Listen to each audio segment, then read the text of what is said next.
کی قطعی طور پر یہ خواہش تو نہیں ہے کہ ملاقاتیں ہوں، عمران خان صاحب کی رہائی کا راستہ نکلے، تو جہاں تحریک انصاف مایوس ہے، آپ لوگ کتنے اندیشے کا شکار ہیں کہ یہ وفد آتا ہے، ملاقاتیں ہو جاتی ہیں، عمران خان صاحب کے اہل خانہ نہیں مل پا رہے، اعظم سواتی مل لیتے ہیں، آپ کتنا حکومت اندیشے کا شکار ہے اور پریشان ہے اس صورتحال کو دیکھ کے؟ نہیں دیکھیں شاہ زیب، ہمیں اس بارے میں کوئی اندیشہ نہیں ہے، اور اس میں پی ٹی آئی اور عمران خان صاحب وہ کافی خود کفیل ہیں، انہیں کسی اور کی ضرورت نہیں ہے کہ انہوں نے یعنی اپنی مشکلات کو اور میں اضافہ کرنے اور بگاڑ پیدا کرنے میں وہ خود اتنے پرفیکٹ ہیں کہ کسی اور کو جو ہے وہ نہ تو اس میں کوئی اضافہ کرنے کی ضرورت ہے اور نہ ہی اس میں کوئی ہمیں اندیشہ ہے۔ وہ ماشاءاللہ اس بارے میں جو کر رہے ہیں، جو کر چکے ہیں، تو یہ سارا جو ہے یہ کیا درا انہی کا اپنا ہے۔ یہ ساری مشکلات اور یہ سارے معاملات جو ہیں ان کے خود پیدا کردہ ہیں، اس میں ہماری کوئی کنٹریبیوشن نہیں ہے۔ ہم نے ان کے لیے کوئی مشکل پیدا نہیں کی، یہ ساری مشکلات انہوں نے خود پیدا کی ہیں۔ مگر ان کے مسائل کی بینیفیشری حکومت ہے۔ اب ایسا کیا ہے کہ جب عمران خان صاحب نے خط لکھا، آرمی چیف صاحب سے سوال ہوا اور انہوں نے کہا مجھے خط نہیں ملا بھی تو وزیر اعظم کو بھیج دوں گا، مگر اچانک ایک وفد آتا ہے تحریک انصاف کے حامی تاجروں ڈاکٹرز کا، ملاقات ڈی جی آئی سے کرتا ہے، حکومت کو خبر بھی تھی یا نہیں تھی؟ یہ کیوں ملاقات ہوئی اگر کوئی ایسا معاملہ نہیں ہے؟ دیکھیں اس ملاقات کی نہ تو میں تصدیق کر رہا ہوں اور نہ ہی میں تردید۔ معاملہ یہ ہے کہ جو ہمارے اوورسیز پاکستانی ہیں وہ ہمارے بڑے ویلیویبل ہمارے جو ہے وہ معزز شہری ہیں، اگر وہ آتے ہیں یہاں پہ تو وہ ڈیفرنٹ جو ہے وہ اتھارٹیز سے ملتے ہیں، گورنمنٹ سے کے لوگوں سے بھی ملتے ہیں، دوسرے لوگوں سے بھی ملتے ہیں۔ اگر انہوں نے کسی لیول کے اوپر یہ اس خواہش کا اظہار کیا ہوگا اور اس کے نتیجے میں ان کی اگر ملاقات ہو گئی ہے تو اس ملاقات کے کوئی اس قسم کے نتائج کے جو ہے وہ ہونے کا تو قطعاً کوئی اندیا نہیں ہے کہ ان کی اس ملاقات کے نتیجے میں کوئی اس قسم کے معاملات جو ہیں وہ آگے بڑھ سکیں۔ مگر کیا ایسا ہے کہ اس وقت ادارے بہت زیادہ پریشر فیل کر رہے ہیں جو لابنگ تحریک انصاف کی طرف سے امریکہ میں ہو رہی ہے، یا پھر جو سوشل میڈیا پر جو کچھ کہا جاتا ہے سوشل میڈیا پر سیز فائر ہو جائے، یہ خواہش ہے، اور اگر ایسا ہو جائے تو پھر اس کے نتیجے میں کوئی پیش رفت ہو سکتی ہے؟ دیکھیں شاہ زیب، جو پاکستان میں خدمت کی سیاست تھی، ڈیولپمنٹ کی سیاست تھی، رواداری کی سیاست تھی، اس سیاست کو جو ہے وہ نفرت میں، انتقام میں اور صرف پراپیگنڈے میں یہ تبدیل کیا ہے عمران خان صاحب نے۔ انہوں نے صرف اور صرف میڈیا کے ذریعے پراپیگنڈا جو ہے نا اس کی سیاست کی ہے، اور اب یہ ان کے گھر کو جو ہے نا وہ ان کے اپنے چراغ سے ہی جو ہے وہ آگ لگ رہی ہے۔ وہی سوشل میڈیا جو ہے جو کسی وقت ان کی طاقت تھا، وہی سوشل میڈیا جو ہے وہ اس وقت ان کی سب سے بڑی کمزوری جو ہے وہ بنا ہوا ہے۔ جو اسٹیبلشمنٹ سے یا دوسری جماعتوں سے ان کے تعلقات کا معاملہ ہے، اس میں سب سے بڑی رکاوٹ ان کا گالی گلوچ بریگیڈ ہے، ان کا میڈیا ہے۔ ان کی اپنی جماعت میں اگر کوئی ڈھنگ کی بات کرنا چاہتا ہے، کوئی رواداری کی بات کرنا چاہتا ہے، کوئی سیاسی بات کرنا چاہتا ہے، تو اس کی راہ میں بھی وہی گالی گلوچ بریگیڈ جو ہے وہ سب سے بڑی جو ہے وہ رکاوٹ ہے۔ تو اس سلسلے میں جو ان کی مہم جوئی جو ہے وہ گالی گلوچ بریگیڈ کے ذریعے سے ہو رہی ہے، وہ میرا خیال ہے کافی ہے۔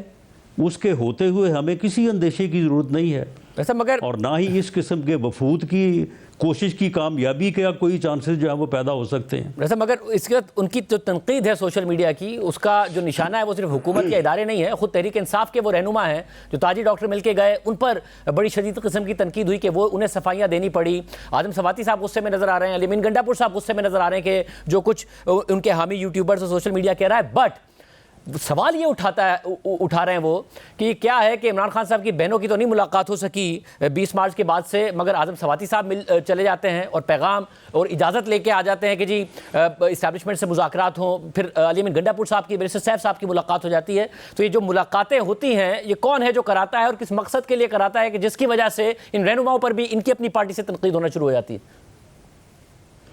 نہیں دیکھیں، اگر اعظم سواتی کی ملاقات کے اوپر اگر اعتراض ہو رہا ہے تو اعظم سواتی صاحب نے جو باہر آ کے بات کی ہے آپ اس بات کو لے لیں کہ اعظم سواتی صاحب نے یہ کہا ہے کہ وہ پچھلے 3 سال سے 2022 کا انہوں نے ذکر کیا ہے کہ اس وقت سے وہ اسٹیبلشمنٹ کے ساتھ جو ہے وہ دروازہ کھولنے کی بات کرنے کی جو ہے وہ کوشش کر رہے ہیں، لیکن وہ بات جو ہے وہ نہیں ہو سکی. وہ کیوں نہیں ہو سکی؟ وہ یہ گالی گلوچ برگیڈ ہے ان کا، جو وہ کارروائیاں ڈالتا ہے اس کے بعد کون ان کے ساتھ جو ہے وہ بات کرے. وہ 9 مئی کا واقعہ ہے. اگر انہوں نے 9 مئی کے بعد اگر انہوں نے جو ہے وہ مذاکرات کرنے ہیں تو D G I S P R کی جو پریس کانفرنس تھی 1 سال بعد 8 مئی 2024 کو پچھلے سال، تو اس میں انہوں نے کہا تھا کہ آپ 9 مئی کے واقعات پہ صدق کے دل سے جو ہے وہ معافی مانگیں تو اس کے بعد پھر بات آگے ہو سکتی ہے.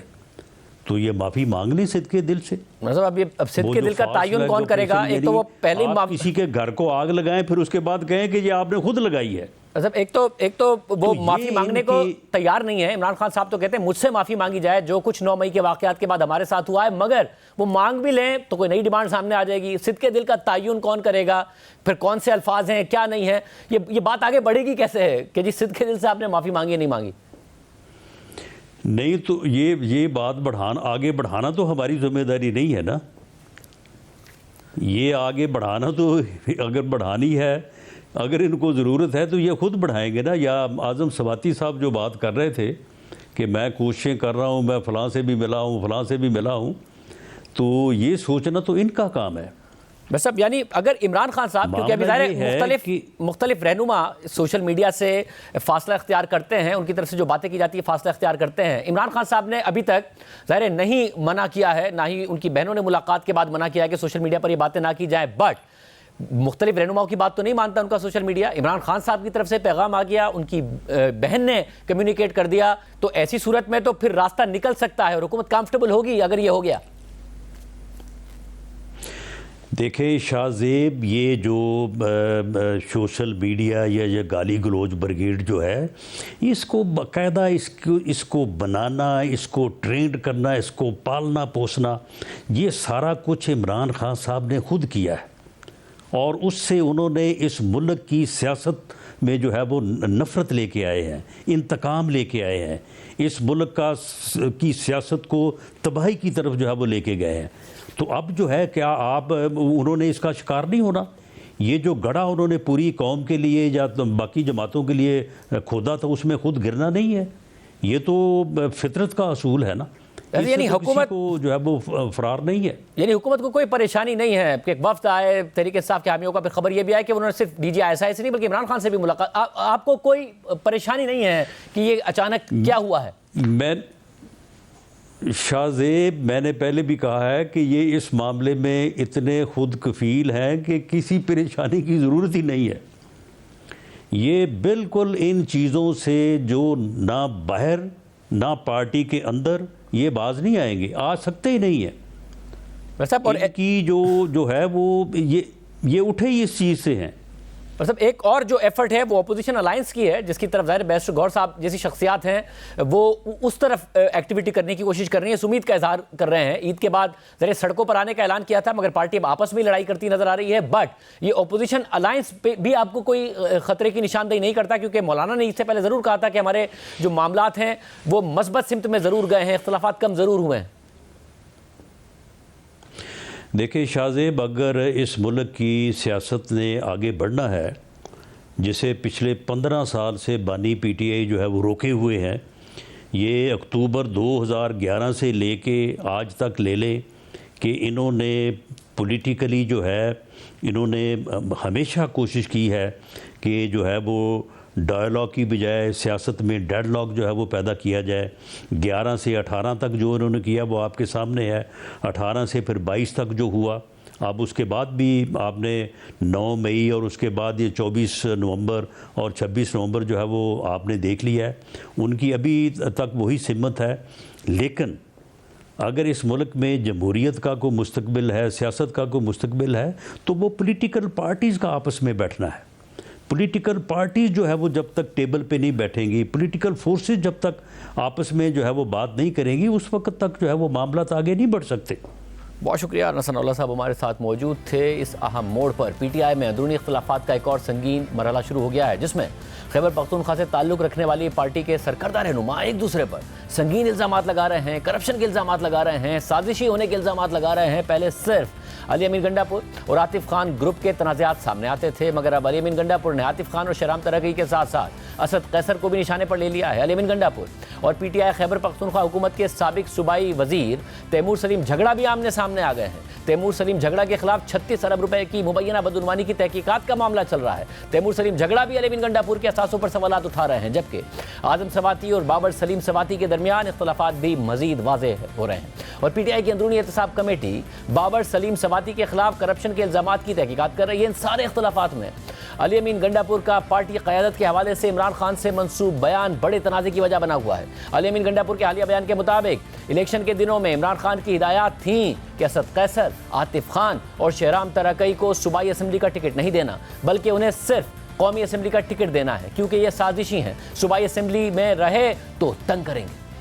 خان صاحب کے احکامات ہے کہ عاطف, شہرام اور اسد قیصر کو ایم پی کا ٹکٹ نہیں دینا. اب میں تو کھل کے بات کرتا ہوں کہ یہ سازشی ہیں, یہ سازش کرتے ہیں. اس سے پہلے سازشیں کرتے رہے حکومتوں میں. اب میں اتنا کنفرم تھا خان کی کتاب میں اس وقت کہ میں سی ایم بنوں گا, کہ مجھے یہ پیغام آیا کہ یہ سازشیں کرتے ہیں چونکہ تو اس کو تنگ کریں گے بعد میں, تو ان کو صوبائی اسمبلی میں نہیں چھوڑنا. کہ مجھے یہ رپورٹ آئی تھی وفوری کے دوران کہ تیمور جھگڑا پہ اعتبار نہیں کرنا, یہ ملا ہوا ہے. اور کہاں سے آ رہا ہے میں وہ نام نہیں لوں گا, لیکن آپ کو سمجھ آ جانی چاہیے کہاں سے آیا ہوگا. اور یہی تیمور جھگڑا واحد آدمی ہے جو گرفتار نہیں ہوا, میری پوری اسمبلی گرفتار ہوئی. علی امین گنڈا پور کے اس بیان کے بعد سے پی ٹی آئی میں اندرونی تنازع مزید بڑھ گیا ہے, جسے کم کرنے کے لیے بیرسٹر گوہر خان, سلمان اکرم راجہ اور علیمہ خان متحرک ہیں, اور انہوں نے مذکورہ رہنماؤں کو ہدایت کی ہے کہ اس حوالے سے خاموشی اختیار کریں. تاہم اسد قیصر, عاطف خان اور شہرام ترقی مطالبہ کر رہے ہیں کہ پارٹی علی امین گنڈا پور کے بیان کی تحقیقات کروائے. آج تحریک انصاف کی قومی اسمبلی میں پارلیمانی پارٹی کے اجلاس میں بھی اس معاملے پر تحفظات کا اظہار کیا گیا. جیو نیوز کے نمائندے حیدر شیرازی کی ذرائع سے خبر کے مطابق اجلاس میں علی امین گنڈا پور کے بیان پر تشویش اور ناراضی کا اظہار کیا گیا. اراکین نے موقف اختیار کیا کہ اہم عہدے پر بیٹھ کر غیر ذمہ دارانہ بیان دینا پارٹی کو نقصان پہنچانے کا سبب ہے. پارلیمانی پارٹی اجلاس میں اسد قیصر نے ٹیلی فون کے ذریعے اراکین کو معاملے سے آگاہ کیا. اجلاس میں عاطف خان نے علی امین گنڈا پور کے بیان پر تحفظات کا اظہار کیا اور کہا کہ میرا علی امین گنڈا پور سے اختلاف ہو سکتا ہے, انہوں نے اسد قیصر یا شہرام ترقی سے متعلق الفاظ کیوں ادا کیے. اجلاس میں بیرسٹر گوہر خان نے عمران خان سے ملاقات کی تفصیل پارلیمانی پارٹی کے سامنے پیش کی اور کہا کہ عمران خان نے پارٹی رہنماؤں سے متعلق سازشی کا لفظ کبھی استعمال نہیں کیا. عمران خان نے کہا تھا کہ عاطف خان, اسد قیصر اور ان افراد کی وفاق میں ہمیں ضرورت ہے, اس لیے انہیں قومی اسمبلی کی نشست پر ٹکٹ دوں گا. عمران خان نے کسی رہنما کے خلاف الفاظ استعمال نہیں کیے تھے. زرتاج گل نے کہا کہ پارٹی کے کسی رکن کو معزز ممبر کے خلاف ایسے الفاظ ادا نہیں کرنے چاہیے, ایسے بیانات نہیں دینے چاہیے جو عمران خان کی رہائی میں رکاوٹ بنے. اجلاس کے بعد صحافیوں سے گفتگو کرتے ہوئے عاطف خان نے کہا کہ ہم نے علی امین گنڈا پور کے بیان پر بیرسٹر گوہر خان سے بات کی تو انہوں نے واضح طور پر کہا کہ عمران خان نے سازش والی کوئی بات نہیں کہی تھی. اگر ایسے بیانات کا سلسلہ چلتا رہا تو چپکلش رہے گی, گلے شکوے ہوں گے. کلیئر کٹ گوہر صاحب نے بڑی تفصیل سے اس کا پوری پارلیمانی کمیٹی کو انہوں نے بتایا کہ جی خان صاحب نے کہا تھا کہ آپ ایک ایک سیٹ پہ الیکشن لڑیں, اور پھر ہم تینوں کو کہا تھا کہ مجھے ان تینوں کی ضرورت ہے, یہ سینئر لوگ ہیں کیونکہ موسٹلی ہمارے لوگ پارٹی چھوڑ گئے ہیں, اور مجھے آپ کی ضرورت ہے نیشنل اسمبلی میں, تو آپ ان کو کہیں کہ یہ قومی اسمبلی کا الیکشن لڑیں. ہم نے کہا ٹھیک ہے. تو ہم نے پھر گوہر صاحب سے پوچھا کہ جی یہ سازش والی بات کدھر سے آ گئی. انہوں نے کہا کہ خان صاحب نے کوئی سازش والی بات نہیں کی, نہ میں نے کہیں علی امین صاحب کو یہ کہا ہے, نہ خان صاحب نے مجھے کہا ہے, اور نہ میں نے علی امین کو کہا ہے. یہ ان کی اپنی ذہن کی کوئی سوچ ہے. اب تو اگر کوئی اس طرح کے بیانات آتے ہیں تو ظاہری بات ہے اس سے پھر آپس کی یہی ہماری چپکلش رہے گی, گلے شکوے ہوں گے, تو پھر تو بڑا کام رہ جائے گا نا.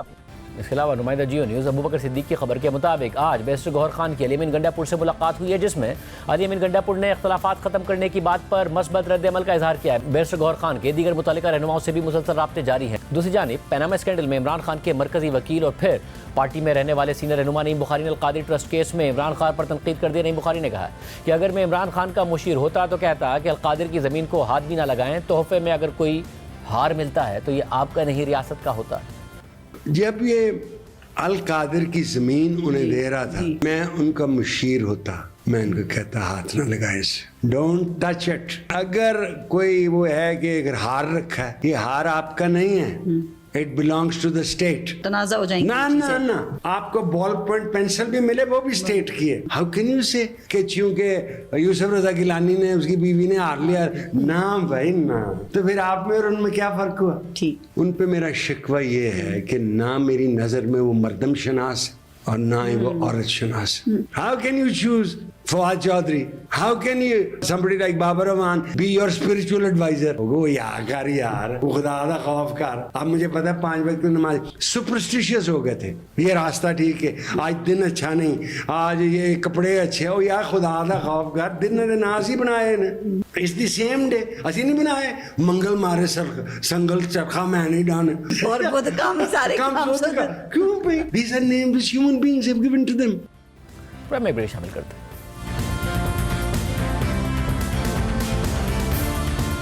ایک ماہ کی عارضی جنگ بندی کے یک طرفہ خاتمے کے بعد غزہ میں اسرائیلی جارحیت کی نئی لہر پوری شدت کے ساتھ جاری ہے, اور 18 مارچ کے بعد شروع ہونے والے تازہ اسرائیلی حملوں میں اب تک تقریباً 1400 فلسطینی شہید ہو چکے ہیں, اور صرف آج صبح سے ہونے والے حملوں میں اب تک 42 فلسطینی شہید ہو چکے ہیں. اسرائیلی فورسز نے غزہ کو ملنے والی امداد بھی بند کر دی ہے, جس کی وجہ سے پوری پٹی میں صورتحال اس وقت انتہائی سنگین ہے اور ایک بڑا انسانی المیہ جنم لے چکا ہے.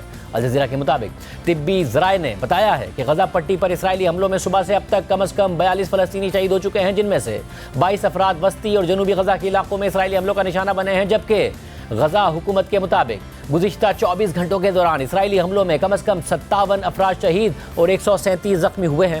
18 مارچ کو اسرائیل کی جانب سے غزہ پر حملوں کے دوبارہ آغاز سے اب تک تقریباً 1400 افراد شہید ہو چکے ہیں, جبکہ 3400 سے زائد زخمی ہوئے ہیں, جبکہ 7 اکتوبر 2023 سے اب تک غزہ میں مجموعی شہادتیں 50,750 سے زائد ہو چکی ہیں, جن میں کم از کم 17,500 بچے شامل ہیں, اور زخمیوں کی تعداد بھی 1,15,000 سے زائد ہے. ان حملوں میں عام شہریوں کے علاوہ بڑی تعداد میں صحافی اور ریسکیو ورکرز بھی اسرائیلی فورسز کا نشانہ بن رہے ہیں, جس کی ایک مثال 23 مارچ کو غزہ کے علاقے رفح میں فلسطینی ہلال احمر پر ہونے والا حملہ ہے, جس میں 15 ریسکیو ورکرز اسرائیلی فورسز کی فائرنگ سے شہید ہو گئے تھے. اسرائیلی فوج نے اس حملے سے متعلق شروع میں دعویٰ کر دیا کہ کچھ مشتبہ افراد ریسکیو گاڑیوں میں مشتبہ انداز میں ان کے اہلکاروں کی جانب بڑھ رہے تھے اور ان کی لائٹس بھی بند تھیں, جس کی وجہ سے ان پر فائرنگ کی گئی. لیکن بعد میں جب واقعے میں شہید ایک ریسکیو ورکر کے فون کی ویڈیو سامنے آئی, جس میں حقائق اس دعوے کے بالکل برعکس تھے, جس پر اسرائیلی فوج نے اپنا ابتدائی بیان بھی واپس لے لیا. اس حوالے سے الجزیرہ کی رپورٹ میں واقعے کی تفصیلات بتائی گئی. This is a video recovered from a Palestinian paramedic. یہ ویڈیو ایک فلسطینی پیرامیڈک کے موبائل سے برآمد ہوئی ہے, جس کی لاش جنوبی غزہ کے علاقے رفح میں ایک خفیہ قبر سے ملی. یہ 23 مارچ کی بات ہے, جب فلسطینی ہلال احمر, سول ڈیفنس ٹیمز اور اقوام متحدہ کے ایک ملازم پر مشتمل پیرامیڈکس کا ایک قافلہ مدد کی ایک اپیل پر رسپونڈ کر رہا تھا. ان کی گاڑیوں سے واضح تھا کہ یہ پیرامیڈکس کی گاڑیاں ہیں, اور ان کی ایمرجنسی لائٹس بھی صاف نظر آ رہی تھیں. جب قافلہ رک گیا تو اسرائیلی فوجیوں نے اس پر کئی منٹ تک فائرنگ کی. یہ پیرامیڈک اپنے آخری لمحات میں کلمہ شہادت پڑھ رہا ہے, اور بالآخر اس کی آواز دھیرے دھیرے غائب ہونا شروع ہو جاتی ہے. 1 ہفتے تک کسی کو معلوم نہ تھا کہ ان ریسکیو ورکرز کے ساتھ کیا ہوا. آخرکار اسرائیل سے اجازت ملنے کے بعد اقوام متحدہ کی ٹیم اس علاقے میں داخل ہوئی, اور پھر یہ ہولناک انکشاف سامنے آیا. اشهد ان لا اله الا الله اشهد ان محمد رسول الله اشهد ان لا اله الا الله اشهد ان محمد رسول الله الله اكبر. One of the victims' bodies received more than 20 bullets. متاثرین میں سے ایک کی لاش پر 20 سے زائد گولیوں کے نشانات تھے. کچھ کو ہتھکڑیاں لگا کر دفن کیا گیا, جبکہ دیگر کو ایمبولینس کے اندر ہی قتل کیا گیا. لیکن بعد میں ان کی لاشیں ایک اجتماعی قبر سے برآمد ہوئیں. اس سے یہ ثابت ہوتا ہے کہ اسرائیلی فوجیوں نے جان بوجھ کر امدادی اور طبی عملے کو قتل کیا, پھر ان کی لاشیں ایمبولینس اور گاڑیوں سے نکال کر ایک اجتماعی قبر میں دفن کر دیں. اس ویڈیو کے منظر عام پر آنے سے پہلے اسرائیل نے فائرنگ سے انکار نہیں کیا تھا, لیکن اس کا دعویٰ تھا کہ یہ گاڑیاں مشتبہ انداز میں ان کے فوجیوں کی جانب بغیر لائٹس کے بڑھ رہی تھیں. تاہم اب یہ ویڈیو واضح طور پر اس دعوے کی تردید کرتی ہے, اور گاڑیوں پر ریسکیو کے نشان بھی واضح موجود ہیں, اور ان کی ایمرجنسی لائٹس بھی جل رہی تھیں. اقوام متحدہ اس واقعے پر ایک آزادانہ تحقیقات کا مطالبہ کر رہی ہے. یہ ویڈیو سامنے آنے کے بعد اسرائیل اپنے ابتدائی بیان سے پیچھے ہٹ گیا اور اسرائیلی فوجیوں کی جانب سے ریسکیو ورکرز کے قتل کو تسلیم کر لیا. اس کے علاوہ آج فلسطینی ہلال احمر کے صدر نے پریس کانفرنس کرتے ہوئے واقعے کی تفصیلات بتائیں اور واقعے پر ایک آزاد بین الاقوامی تحقیقاتی کمیشن کے قیام کا مطالبہ کیا ہے تاکہ حقائق کا تعین کیا جا سکے, ذمہ داروں کو جواب دہ ٹھہرایا جا سکے. جرمنی اور آسٹریلیا سمیت دیگر ممالک نے بھی میڈیکل ورکرز پر ہونے والے اس حملے کی شفاف تحقیقات کا مطالبہ کر دیا ہے. آج کے پروگرام میں اتنا ہی. اجازت دیجیے, اللہ حافظ.